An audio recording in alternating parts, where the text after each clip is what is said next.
So we already are aware that keratoconus is caused by significant eye rubbing, which is the allergy is the main cause for the proteolysis. So allergy is the main cause for the proteolysis of these collagen fibers, leading to the thinning of cornea, which is identified with the help of a pentacam or any of the topography which shows corneal thinning in such a pattern. So how do we treat keratoconus? So it is divided into three aspects. One is strengthening the cornea, the other is rehabilitating the patient from the vision point of view, also altering the structures for a better vision in the patient. So collagen cross-linking comes under strengthening procedure. This photosensitized oxidation was introduced in the year of 1968, but in the field of ophthalmology, the University of Dresden used it in amalgamation with riboflavin to give a procedure called as collagen cross-linking, which was then tried in humans by Wolenczak et al. In the year 2003. So collagen cross-linking, the essential elements in these conditions are ultraviolet light, riboflavin and oxygenation. So each of them have a very particular role in creating a cross-linking. So the riboflavin, which is a photosensitizer, actually increases the absorption and UV ultraviolet rays absorption, causing covalent bonds. So as you can see in this picture, when the riboflavin is activated with the help of ultraviolet rays, there is an anaerobic and aerobic reaction happening. So oxygen depletion and oxygen utilization, both phases are very important in formation of covalent bonds. So the basic principle, the primary aim of us is to stop progression. So when these covalent bonds are formed, it causes biomechanical stiffening between the collagens, because of which it reduces the steepening as well as causes some amount of flattening in the cornea. Some of the additive benefits of collagen cross-linking as its antimicrobial effect, reduces the edema in the cornea, also gives some amount of thermostability.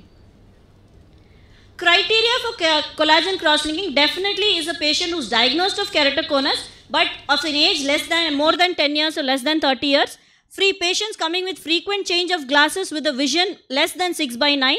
Known case of allergies with a strong family history, plus the final topography confirmation. So when we look at the topography, we have to make sure that in this case this is a pentacam. So first is the Kmax. The Kmax definitely would be more than 47 diopters for the diagnosis of keratoconus, but should be less than 70 diopters, because beyond which the cross-linking will not be very effective. Secondly is the pachymetry. It is very important that the thinnest pachy is more than 400 microns, because less than this will cause endothelial decompensation.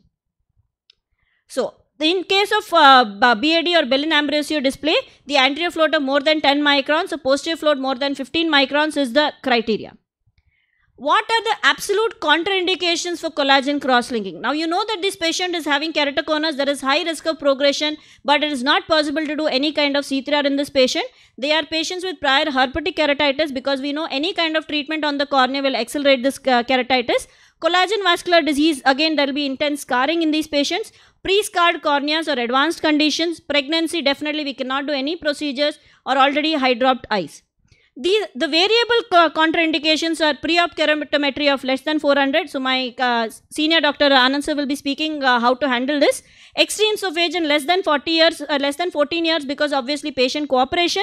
More than 30 to 40 years, patients would already undergo a strong cross-linking, self-cross-linking in the eye, because of which the cornea will not be tentative for a progression, and keratometric reading, K reading more than 70 diopters. Now, in patients who have keratoconus and need collagen cross-link, but we have to wait and watch. These are patients of more than 30 years. We need not do collagen cross-link for them. Patients whose vision is 6/6 have a frequent follow-up of every 6 months. Patients who have a very stable glass power. Patients who have a form frustrate keratoconus. So these are the patients, in spite of keratoconus, they are eligible for collagen cross-linking, but then we need to wait and watch, because obviously we have to look at the complications of the procedures also.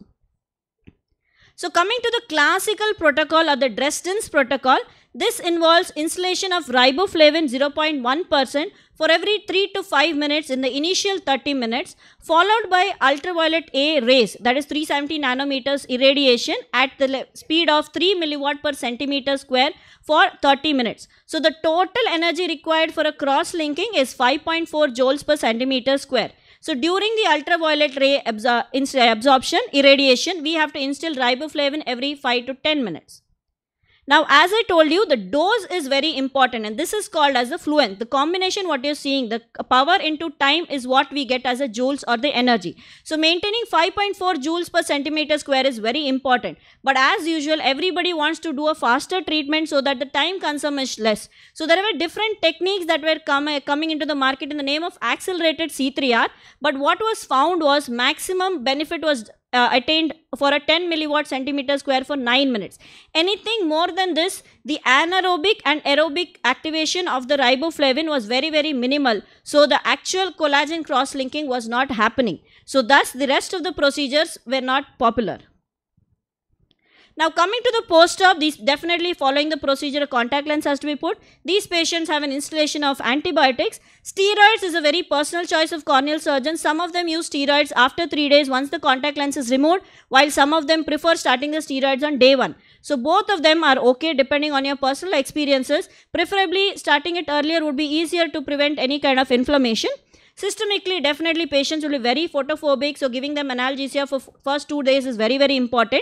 Epithelium healing takes place within 48 hours, so day 3 contact lens can be removed, and visual acuity can be checked at the end of day 3 weeks, because at the end of 3 weeks almost 50% refractive correction would have been achieved. However, patient has to be mentioned that there could be fluctuation in the refractive error, and only at the end of 3 months to 8 months they would be attaining their pre-C3R refractive error.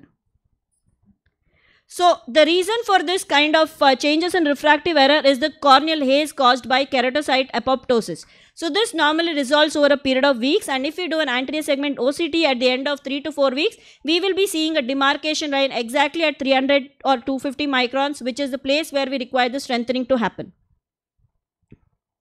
So some of the complications following C3Rs are, some are side effects, some are complications. Now pain is a side effect of C3R, but complication is persistent epithelial defect. So if a patient has already a surface disorder, a epithelial dystrophy or any kind of a thing, or a dry eye, severe dry eye, patients are having very small kids with disturbed sleep patterns, there are chances that when the initial healing has taken place, there is kind of a improper healing, because of which they can develop persistent corneal epithelial defect. In such conditions, we have to maintain them on a long-term lubricant as well as a mild dose of steroid so that the healing takes place properly. Stromal haze. Stromal haze is normally seen clears by 9 to 12 months. So persistent haze is very, very rare cases where too much of energy is used. Infective keratitis, proper hygiene and as well as antibiotics post-op normally brings down infective keratitis. Sterile infiltrates normally respond to steroids. Now sterile infiltrates basically are entrapment of the local organisms in between the contact lens and the epithelium, because of which these infiltrate. They are non-infective infiltrates. So just by merely putting steroids, it can be taken care. So this is exactly why I told it is a surgeon's decision whether to start steroids on day 1 or on day 3 depending on their experience. And lastly, corneal edema. This is exactly the reason why the Dresden's protocol prefers 400 microns as a cutoff, because 350 is where the stromal scarring happens, and anything less than this, if we take for the collagen cross-linking, there is a chance of endothelial decomposition. Most of the time, keratoconus is not accompanied by Fuchs dystrophy, but there are conditions. So if you feel that the cornea is very thick in spite of keratoconus, it's always better to do a specular in these patients. And this is one of the latest technology which is in the market called as a collagen cross-linking in the slit lamp or a customized collagen cross-linking. So as I said, we have certain pachymetric criteria to do collagen cross-linking. So in customized collagen cross-linking, exclusively where the cone is very, very thin, we have a lesser amount of energy being placed. Whereas when the cone is very, very thicker, that area we have a higher energy being placed. So this is how a collagen cross-linking is.